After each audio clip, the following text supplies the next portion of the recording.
Hello everybody and welcome back to the Prognard. I'm your host Jacob Williams.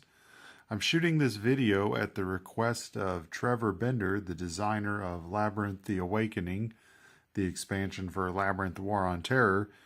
He apparently saw my first video and wanted me to kind of give an after game breakdown of the game that I had originally posted in my first thought / turn analysis video. So sad to say that I lost. I was playing the Arab Spring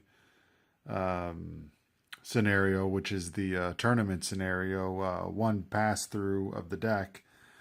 So I lost. This is actually the first time I've lost by the legit Islamic resources at or above 6.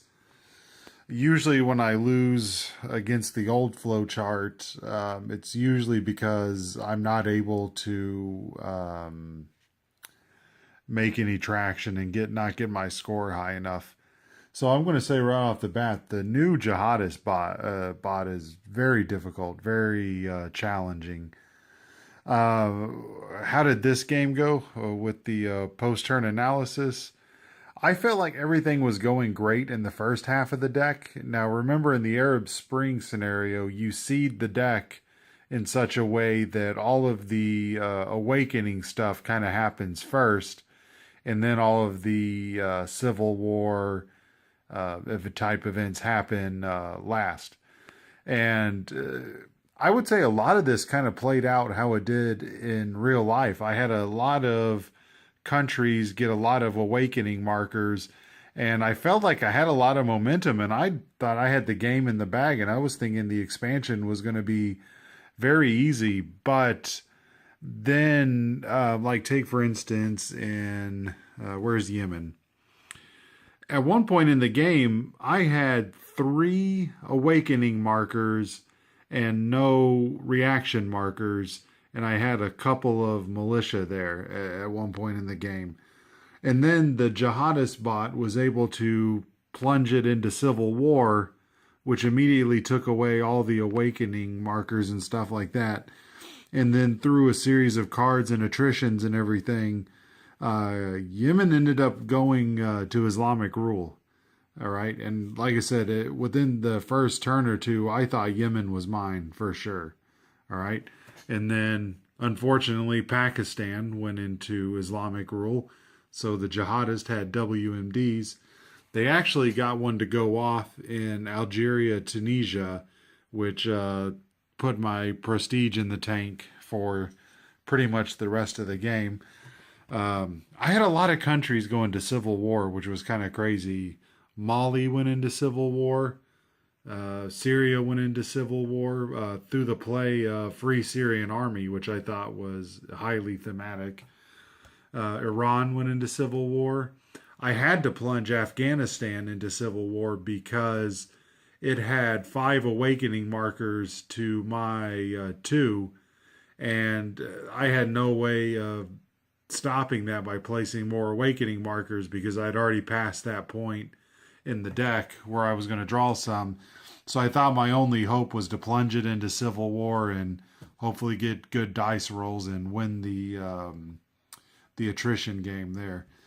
I was able to get Iraq and Gulf states into good governance. I was working on Saudi Arabia and didn't quite get there. Got into ally status, though it would have been dangerous to do it with all those jihadists next door and adjacent. I think it's funny all the counters that I have on Syria with UN Security Council Resolution 1973, advisors, a reaction marker, Civil War, a cadre, and a 2 WMD markers. I thought that was hilarious. And trying to fit 4 militia on there. What a fantastic expansion. I can't say that enough. It was crazy challenging. I felt I was pretty engaged. The new bot wasn't that difficult to learn. The prioritization chart. Actually, let me see if I can bring this into frame here. So give you an idea what I'm talking about. So this new flowchart, it seemed like, how are they going to condense all that information into such a small space? But they did it, and they did a good job.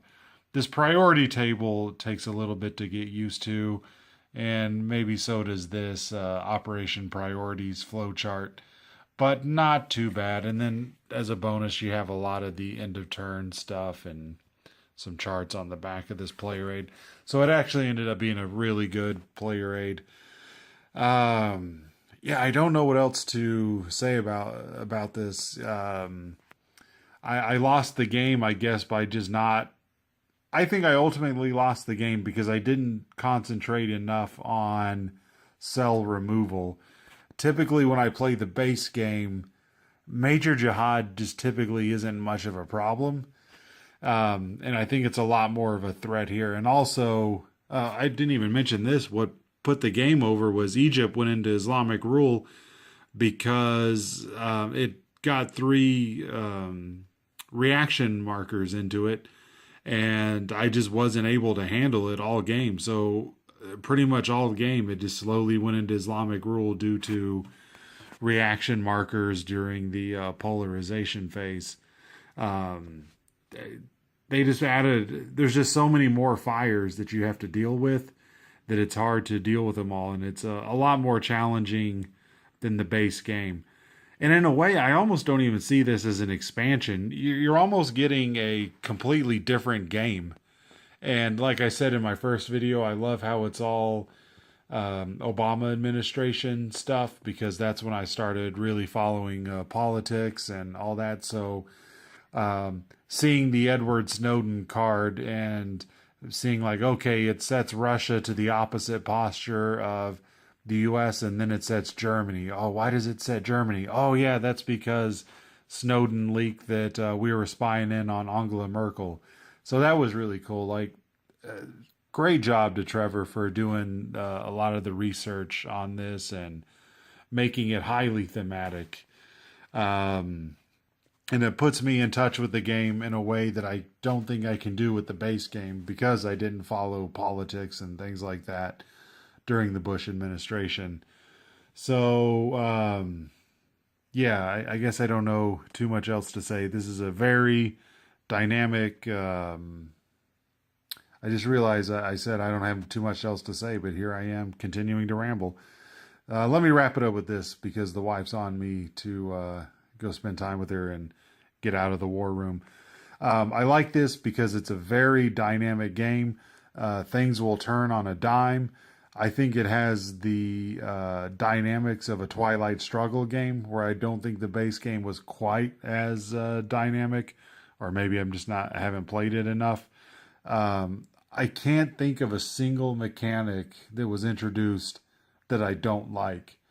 And the new one deck playthrough is a lot of fun. I like how it's seeded. So that all the events come up in chronological or semi-chronological order. I'm wondering if Volko will put out a similar scenario for the base game, like in C3I or something like that. That'll be interesting. So yeah, not a single mechanic that I don't like in this new expansion. And I can't wait to play the campaign game where you play it from basically, 2001 all the way, up to current times. So that's going to be fantastic. So again, great job, Trever. I hope this kind of post-game analysis is entertaining. I don't know how much fun it must be to watch me talk about how I just got ripped a new one by the bot.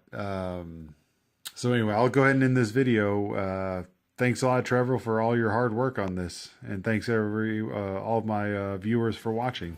Thank you. Bye.